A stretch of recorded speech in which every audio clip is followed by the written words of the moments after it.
This question is about ethanoic anhydride. In the gas phase, ethanoic anhydride decomposes to form ethenone. And we've got the equation. Ethenone is the simplest member of the ketene homologous series.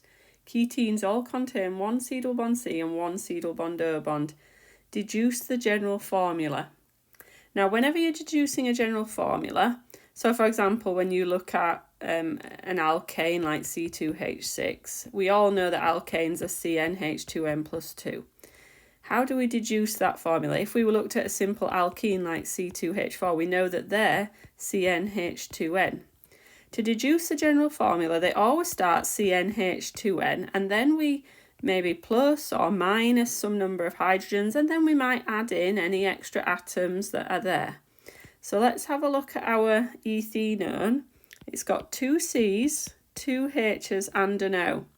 So if we were to do CnH2n, we would need to minus 2 to get the right number of hydrogens, and then there's an oxygen.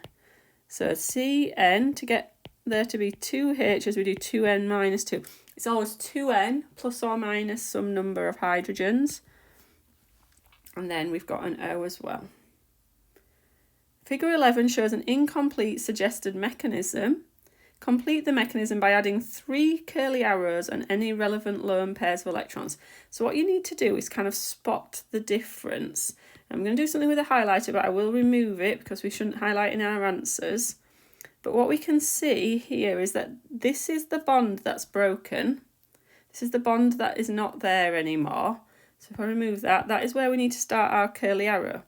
Now, our curly arrow shows movement of a pair of electrons. So the electrons are going to go from this bond and they're going to go to whichever atom has ended up negative. So they've gone to the oxygen. That's our first curly arrow. That will give us these two intermediates. Then when we look at our products of our next step, step 2, we can see that this hydrogen has been added and a double bond has been formed here and we've lost a hydrogen. So I'm going to remove that bit of indication that we just did. So if we're going to remove a hydrogen, we've got to break this hydrogen off. This hydrogen is going to use it, the bond is going to use its electrons to create the double bond. Where does that hydrogen go? It goes on to this oxygen, where this oxygen needs to use its lone pair to fetch that hydrogen. And I have now added 3 curly arrows and the relevant lone pair of electrons. For a chemical reaction, the relationship between rate, constant K, and temperature T is shown by the Arrhenius equation. For the decomposition, the activation energy is 34.5 kilojoules per mole. The Arrhenius constant is 1 times 10 to the 12 seconds to the minus 1. Temperature T1, the rate constant is 2.48 times 10 to the 8 seconds to the minus 1. And the gas constant is 8.31 joules per Kelvin per mole. Calculate T1. So we're trying to find a temperature. Okay, so it's a little bit trickier because we have got the temperatures inside the exponential. I mean, if we were just to look at the values, we've got K equals A e to the minus EA over RT.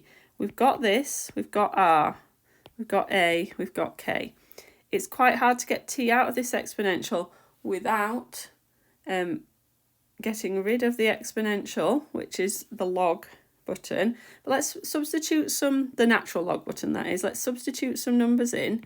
So 2.48 times 10 to the 8 equals 1 times 10 to the 12, that's A.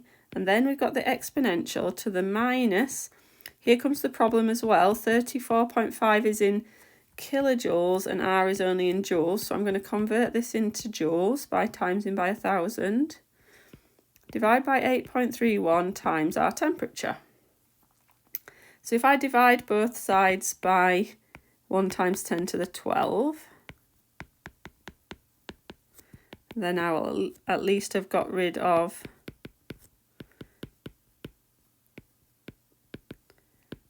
something from one side. So if I do 2.48 2.48 times 10 to the 8 over 1 times 10 to the 12. So that's 2.48 times 10 to the minus 4 equals e to the... I'm going to do the sum of 34.5 thousand. And then I'm going to divide that by 8.31. So this is e to the minus 4151.6 divided by temperature.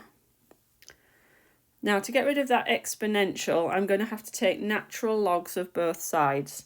So I'm going to do shift and get that natural ln button. And I'm going to get 2.48 times 10 to the minus 4. Take a natural log of that side. I get minus 8.30 equals, taking a natural log of the exponential just gets rid of the e. So now I can rearrange to say t equals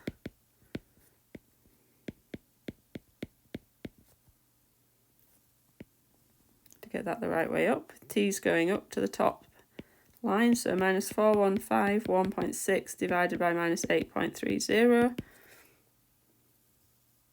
So minus 4151.6 over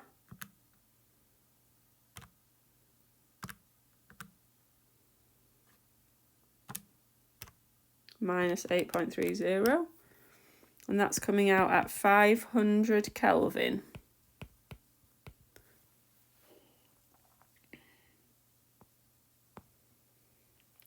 Sketch the Maxwell-Boltzmann distribution of molecular energies. So we'll put energy along the bottom. For gaseous ethanoic acid at T1 and a higher temperature T2, label each axis. So this is molecular energy, so we're going to call this number of molecules. Quite often you can call this number of particles, but they've said that this is a molecular one, so I've said molecular, number of molecules, because it's molecular energies.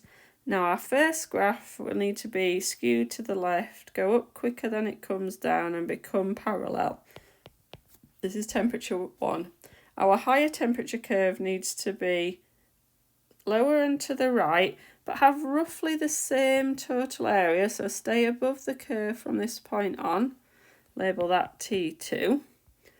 Now, to be able to explain why rate is faster at T2, we probably should mark on the activation energy to the right of the hump, and we can shade that area and see that there's a much bigger area, a much larger number of particles with energy greater than the activation energy. So many more, at temperature 2, many more particles, in fact let's call them molecules because that's what the question says, many more molecules have energy greater than or equal to the activation energy, so many more successful collisions